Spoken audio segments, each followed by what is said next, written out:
bonjour à toutes et à tous. Donc je suis Annelle et voici ma collègue Émilie. Nous travaillons donc toutes les deux au sein du groupe IGS Formation Continue, en partenariat avec notre école IGS RH, donc, qui existe depuis plus de 40 ans.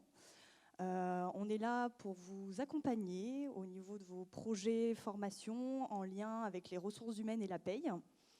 Et on intervient de la définition de votre projet jusqu'à l'ingénierie financière. Donc pour des personnes qui sont en reconversion professionnelle ou en développement de compétences. Donc là, on est là aujourd'hui pour vous donner un petit peu les clés pour une reconversion professionnelle réussie. On va tenter de vous donner ces clés. Donc déjà, pour commencer, pour planter un petit peu le décor, on va vous donner quelques chiffres, parce que ça parle beaucoup plus. Donc nous, on a utilisé un sondage sur 1000 actifs français. On a 64% qui ont déjà songé à la reconversion. Plus de la moitié l'envisage d'ici moins d'un an. Donc c'est quand même assez important comme chiffre. Et 68% n'ont pas encore tenté l'aventure parce que ils ne savent pas encore par où commencer, un manque d'informations, d'accompagnement. C'est ça, en fait, on se rend compte que beaucoup de personnes y songent, mais ne passent pas à l'acte, entre guillemets, parce qu'ils ne savent vraiment pas par où commencer, d'où vraiment l'importance de ce genre d'événement où vous pouvez rencontrer beaucoup de gens, échanger aussi entre vous et rencontrer des cabinets, des organismes, des coachs qui peuvent peut-être vous donner quelques clés pour débuter votre projet. Et souvent, c'est des fois la première pierre à l'édifice. Voilà. Au niveau de ces reconversions, on est à hauteur de 64% de reconversions dites radicales. Donc c'est-à-dire que le nouveau métier exercé n'a vraiment rien à voir par rapport à la fonction exercée précédemment.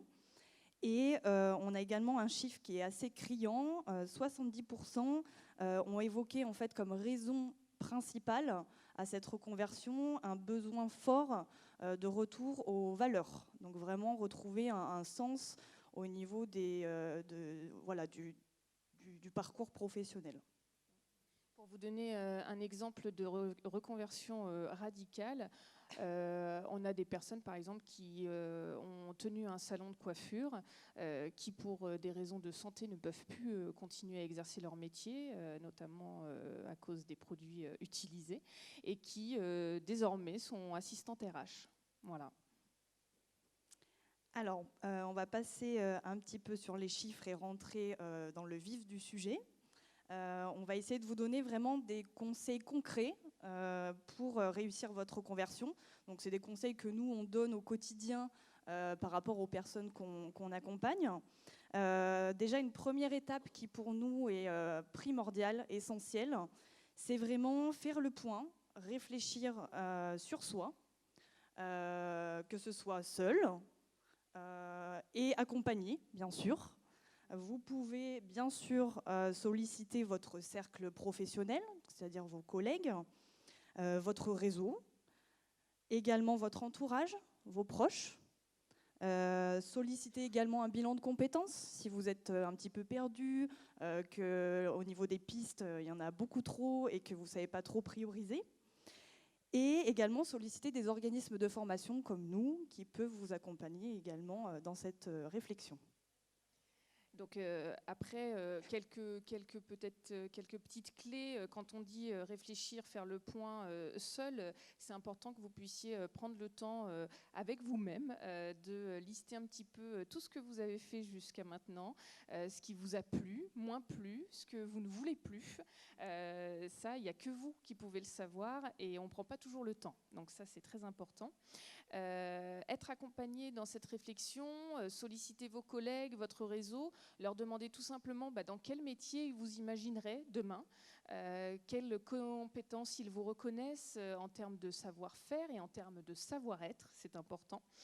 Et votre entourage, bien sûr, qui de mieux que votre entourage pour un petit peu vous accompagner dans votre réflexion. Ils vous connaissent mieux que personne. Voilà.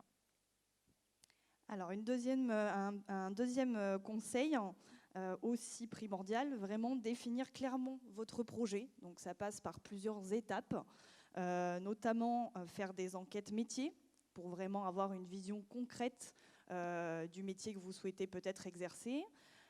Déterminer aussi ses forces, ses points d'amélioration, puisqu'on en a tous. Se former éventuellement, donc ça c'est primordial également. Et un petit moyen mémotechnique, vraiment être smart au niveau de vos objectifs. Donc c'est-à-dire vraiment que vous puissiez les exprimer de manière claire, que ce soit des objectifs définis, mesurables, atteignables, acceptés et surtout réalistes. Donc voilà, c'est vraiment tout ça qui va faire que votre reconversion puisse être réussie. Alors, quand Anaëlle dit définir clairement son projet, ça peut peut-être prêter à sourire, ça semble logique, mais nous, on insiste beaucoup là-dessus. On a beaucoup de personnes qui viennent nous voir et qui, des fois, sont vraiment perdues et qui voudraient se lancer tête baissée dans une formation. Et c'est trop rapide. C'est trop rapide. Il faut se laisser du temps. Il faut définir votre projet déjà pour vous-même, bien sûr, mais également, après, si vous souhaitez vous lancer dans une formation, l'organisme que vous solliciterez aura besoin de comprendre ce projet. Et pour cela, il faut que vous puissiez clairement l'expliquer et expliquer vos motivations. Également, la partie peut-être moins sympathique, si vous souhaitez vous former, vous pouvez solliciter des financeurs et ces financeurs vous demanderont également d'expliquer clairement votre projet. Et même après, si on va au-delà, quand vous avez après un recruteur en face de vous, il faudra pouvoir expliquer votre parcours professionnel et vos choix. Qu'est-ce qui vous a amené à vous reconvertir, tout simplement. Donc, faire des enquêtes métiers... il y a quelques questions assez simples à poser à quelqu'un si vous souhaitez connaître son métier. C'est son titre.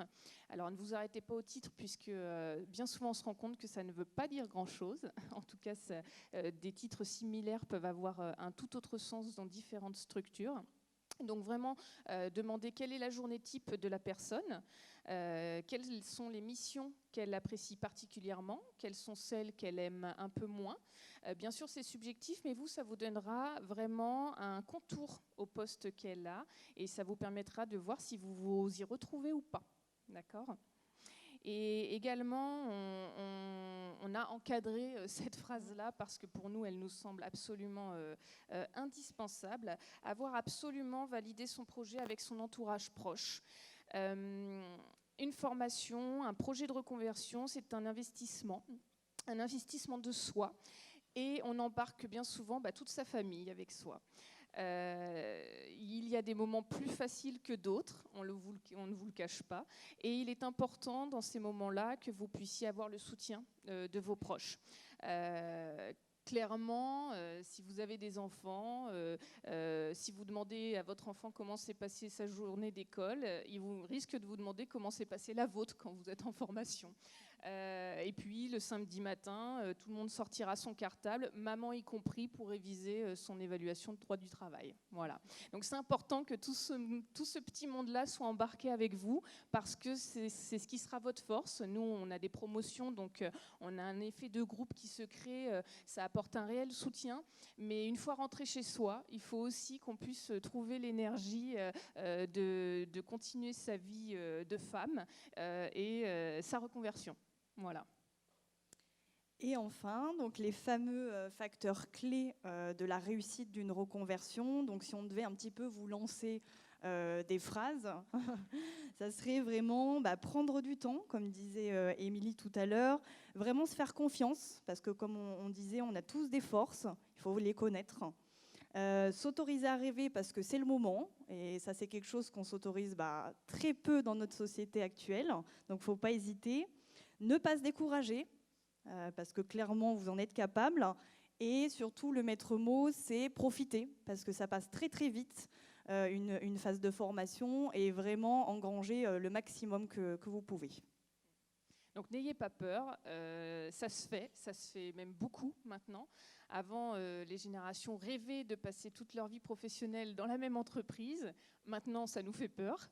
On serait plutôt à changer beaucoup d'entreprises. Et même, je dirais, nos générations et bien sûr les générations à venir, génération Y, bon, on les aide, on les laisse grandir pour le moment, mais savent d'ores et déjà à la sortie de l'école qu'ils changeront de métier plusieurs fois dans leur vie, et ça ne leur fait pas peur, bien au contraire, ça les galvanise. Donc vraiment, autorisez-vous à changer si c'est le moment pour vous et si vous le souhaitez. Voilà. Merci à vous.